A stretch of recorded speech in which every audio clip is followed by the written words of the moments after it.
bonjour à vous, merci d'être avec nous. Quels ont été vos leviers d'action, Nathalie Delattre, en tant que sénatrice pendant cette année de crise ? Bonjour. Mais écoutez, moi j'étais toutes les semaines au Sénat, donc j'ai pu rencontrer bien évidemment le Premier ministre qui continue à venir répondre aux questions au gouvernement, mais surtout aussi les cabinets ministériels.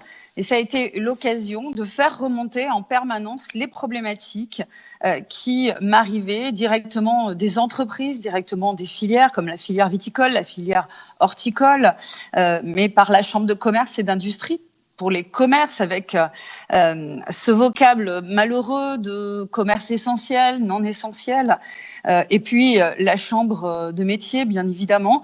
Nous avons essayé de répondre à toutes les questions et de mettre en place au fur et à mesure les actions qui allaient pouvoir les aider, notamment les aides financières.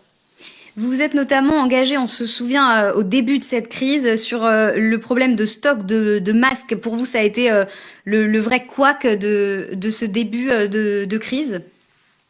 Oui, rappelez-vous, en fait, il n'y a pas un jour où nous n'avons pas parlé des masques. Ça a été véritablement le fil rouge dès le premier jour du confinement jusqu'au dernier, où malheureusement nous arrivons à une décision qui n'est pas de masque obligatoire.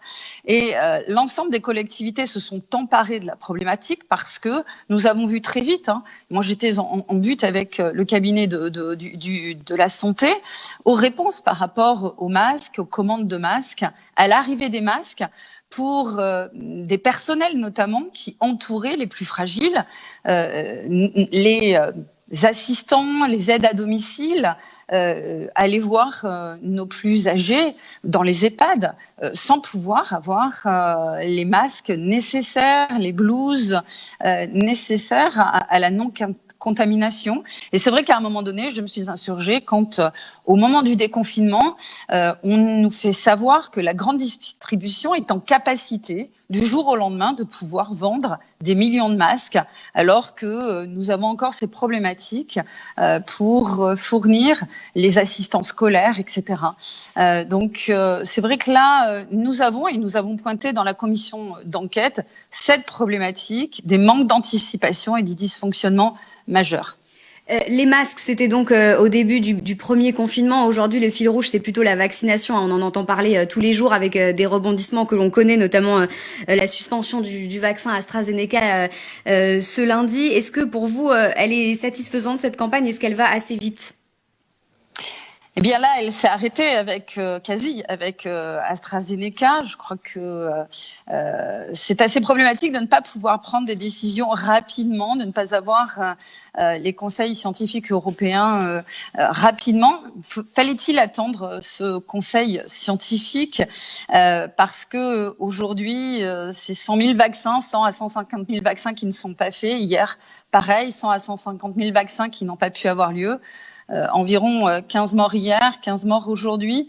C'est vrai que on peut se poser des questions. J'espère que nous aurons la réponse assez rapidement parce qu'il faut vraiment monter en puissance par rapport à la vaccination. On le voit, vous l'avez dit, les jeunes sont dans un état psychologique grave. Les gens sont au bord de ce qu'ils peuvent encore accepter, c'est-à-dire que l'être humain est capable de résilience, mais il y a là aussi une limite. On la voit, on est en train de la franchir, donc il faut pouvoir accélérer cette campagne de vaccination. Rapidement, pour conclure, justement, Nathalie Delattre, vos inquiétudes aujourd'hui, elles tournent plutôt autour de cette campagne de vaccination, autour de la crise économique induite par la crise. On sait que par la crise sanitaire, pardon, vous vous êtes beaucoup engagé sur cette question aussi, notamment auprès des viticulteurs. Quelles sont vos inquiétudes aujourd'hui ? Vous savez, la filière viticole est une des filières qui a reçu le moins d'aide aujourd'hui, et c'est en Gironde le premier employeur. Donc il y a effectivement là un déphasage. Nous allons vers des heures très problématiques sur cette filière. Et l'interrogation que l'on peut avoir, c'est comment nous allons effectivement passer de ce régime qui a énormément aidé à une reprise économique. Comment va-t-on débrancher ces aides au fur et à mesure, sachant qu'elles n'ont pas toujours été ciblées là où nous en avions le plus besoin ?